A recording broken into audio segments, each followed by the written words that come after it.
The Implementation of Professional Learning Communities by Sarah Beverley. The presentation outline will include summary of the issue, institutional context, a main analysis, followed by a conclusion, recommendations, and references. The summary of the issue. Professional learning communities, or PLCs, are not evident at the educational institution that is resided with. This negatively impacts the learning of teachers and students in both equal counterparts. Those teachers that do invest their time into professional learning are becoming run down and taken for granted, as those not willing to collaboratively learn or don't see the importance of learning reap the benefits of their efforts. The leadership of this educational institution needs to implement, support and model a collegial cultural change in supporting staff to want to further their professional development at a collegial level in order for students to further find success. This is due to the fact that their teachers are willing to learn and adapt their strategies and practices. This change is imperative for the longevity for knowledgeable and current research practicing teachers, as those school communities that work, reflect and evaluate together have the highest effectivity of student learning and success. The educational context. Bayside State School is a high-achieving ICSA score of 1,113 state-run primary school in southeast Brisbane. This school consists of high socioeconomic students due to the school's high realty positioning. Bayside State School possesses one highly accomplished teacher, one lead teacher, and a variety of senior experience and experienced teachers. Majority of staff at Bayside State School have been practicing at this institution for over 15 years, with Bayside being the first and only school they have taught at. Personally, I have resided with Bayside State School for 2 years. I have worked in many state-run primary schools, and from my observations of staffing dynamic, teachers at Bayside State School are stubborn of change and follow traditional views of teaching is an individual practice job, and years of experience is based on expertise. Year levels across the school do not communicate with one another, and this, unfortunately, is allowed by leadership. The main analysis and identification of the issue. A professional learning issue at Bayside State School is that there is no evidence of professional learning communities advocated by the school. Negative impacts from this issue include the dishonesty of work, unequal workloads, and a lack of effective teaching strategies. Due to the complexities of the absence of PLCs, two main points within this current practice of professional learning at Bayside State School will be investigated. These include poorly structured and seemingly pointless learning opportunities and collegial holdback and negativity towards change. The issue of lack of structure will be identified first. Due to the lack of understanding and implementation of PLCs, the current professional learning practices include 3 professional learning days at the beginning of the year to discuss yearly goals, differentiation practices, and planning and cementing of units, and weekly staff meetings at the end of the day when staff are tired. These staff meetings sometimes contain elements of professional learning, and if so, findings and reflection is not followed up by leadership or collegial level. As professional learning opportunities are not consistently structured throughout the whole year, there is a minimal effort towards reflection, and the evaluation of learnt findings and information is generally forgotten about as it is not revisited or utilised. The professional learning days omit from colleagues working together over a shared purpose, but instead guest speakers or teachers knowledgeable in the specific field present to the staff. This further arises issues of dismissed accountability and teachers not finding the importance to the information presented, as it might not be necessary to the needs of the students in their class. Therefore, it can be assumed that teachers at Bayside State School would agree with the results from the APTS interim report that 50% of teachers do not collaborate with other staff members. As DO4 states, professional learning should be based around the student learning, collaboration, and having a shared goal in mind.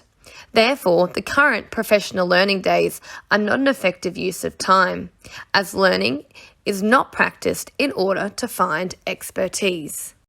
The second issue that arises with the lack of PLC's implementation at Bayside State School is the collegial hindrance. Further obstacles that need to be overcome when addressing the professional learning at Bayside State School is the current negativity and lack of desire to want to learn that is inhabited by the teachers.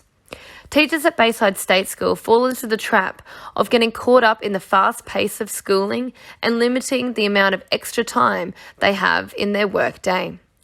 They are afraid of change in professional development practices because of the previous whole school interventions where teachers have been left resourceless, supportless, and unsure of the professional learning direction. Selected teachers further hold the shared views of years of experience relates to expertise, which is very confronting to those beginning teachers that would need to collaborate with those higher years of experienced teachers. As the majority of teachers at Bayside State School have been practicing there for over a decade, they feel entitled to the school's motivations and lack the desire in wanting to change current knowledge and practices and don't see the importance of needing to pursue and participate in PLCs. The current responses to these issues include leadership being very supportive of individual growth at Bayside State School.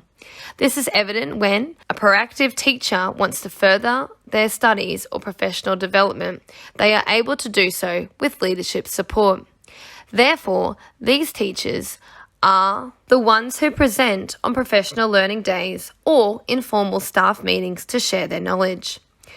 These knowledgeable members of staff are felt appreciated by leadership as their efforts are recognised at a collegial level.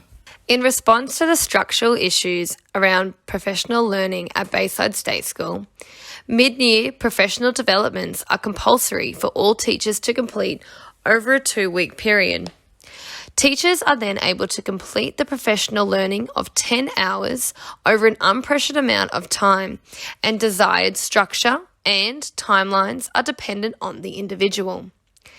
These PLs consist of teachers working independently to learn about topics of their choice that either relate to the class's needs or excites their interest. Teachers are then able to watch or read researched articles or videos and submit their findings based on reflective points to leadership. However, unless the teacher utilises this information and learning based on their own merit, leadership do not follow up to see if their obtained findings are being utilised to find expertise. This response follows an individual professional learning approach that focuses on completion rather than collaboration. Teacher coaching is evident at Bayside State School by one teacher visiting other teachers for 3 consecutive lessons over the course of 3 weeks. Teachers are able to choose when the coach comes to observe, and then meetings are scheduled after to discuss positive and constructive feedback towards the lesson/teaching strategies. This responds to the democratic hindrance at Bayside State School, as it allows for teachers to have a choice in what lesson type and when the observer comes into their room. Also, with only being 3 lessons and follow-up sessions, it does not consume too much time either. Unfortunately, the effectivity of these coaching sessions are minimal. For example, the coach is early years trained with no experience in upper primary. So upper primary staff felt underwhelmed with the feedback from these coaching sessions, as evidence given was more tailored towards lower ends of primary school. Furthermore, 3 sessions are not beneficial for the durability and the endurance to develop expertise of the targeted professional learning. Suggested approaches. Hattie states an instructional leader is one who directs their school learning goals and focus towards student learning. In order to do this effectively, expertise must exist through teachers working together to evaluate their teaching impacts. Therefore, leadership at Bayside State School must have a clear, structured approach to the school's professional learning that is driven by goals that are agreeable, clear, and sees the whole picture of influence. Prior to implementing PLCs, leadership must possess a clear PLC structure and wealth of knowledge around PLCs. Structure of the professional learning community must include interactive and community learning and ensure a long-term sustainability of PLCs. This can be achieved through being a part of online learning communities who already practice PLCs within their school, and ensuring the engagement, learning and well-being is supported through We All Belong programs that can be accessed through Learning Place. Initially, leadership should ensure their goals take a whole school education system and distributive approach. These school-wide goals consist of end-of-term targets when re-evaluating the effectivity of professional learnings used throughout the term, the number of observations carried out per week, and diverse forms of supports for teachers. Accountability should also be considered in the structural plan of PLCs.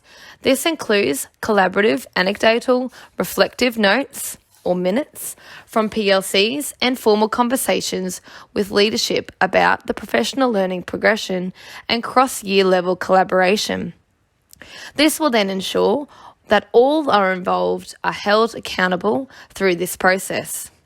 This strategy must be considered as teachers at Bayside State School often fall into the habit of letting higher paid teachers do the work. With accountability formats being included in the clear structure, a consistent collective aspiration to want to succeed and learn will be apparent as teachers can encourage and support each other in their developments. As previously stated, some teachers at Bayside State School are stubborn when wanting to change teaching practices. So, to ensure the further ease of PLCs, top-level leadership is encouraged through ongoing observations performed by leadership. By including these forms of observation into the PLC rollout, teachers will see leadership will consistently connect, communicate, and check in with their learning. This will then further develop the leadership and teacher relationship professionalism, and leadership are seen as reaping what they are sowing. It is imperative that when PLCs are implemented at Bayside State School, they are clearly structured and are goal transparent to ensure positivity through collegial response. Upon analysis, two main professional learning issues were evident: the lack of professional learning consistency and structure, and the negativity attached to professional learning due to the imperfections in previous professional learning rollouts. Currently, leadership do not have a clear vision of what they want their teachers to know or improve in their practice in order to make effective advancements in student success. Coincidingly, professional learning is chunked throughout the year with little to no reflection or accountability to learning. Therefore, teachers are not learning to become experts, but rather pass time and tick boxes. Secondly, colleagues present at Bayside State School hold negativity towards professional learning and are naive to the importance of professional learning communities. Proactive teachers are becoming run down and taken for granted as they continue their professional learning journeys, while others wait for new information and resources. This creates animosity across staff as teachers are not getting the desired recognition. Clear structure and goals. Clear structure towards the planning of when and where professional learning communities will meet, making sure these meetings are timely and have a set agenda in order to make effective use of time. Checkpoints and goals throughout the year, checkpoints at the end of each fortnight and the end of each term, creating larger impact that is driven by student needs and goals. Clear guidelines into what is being researched and tested in and out of the classroom. PLC, positivity and promotion from leadership. Leadership must have a clear knowledge of positive promotion about PLCs within staffing community. This will ensure PLCs are mandatory process that are positively led by all members in leadership and corresponding stakeholders. Accountability and recognition. Set goals, tasks and workloads for all members within the PLCs to ensure equality in workloads and accountability for all those working together.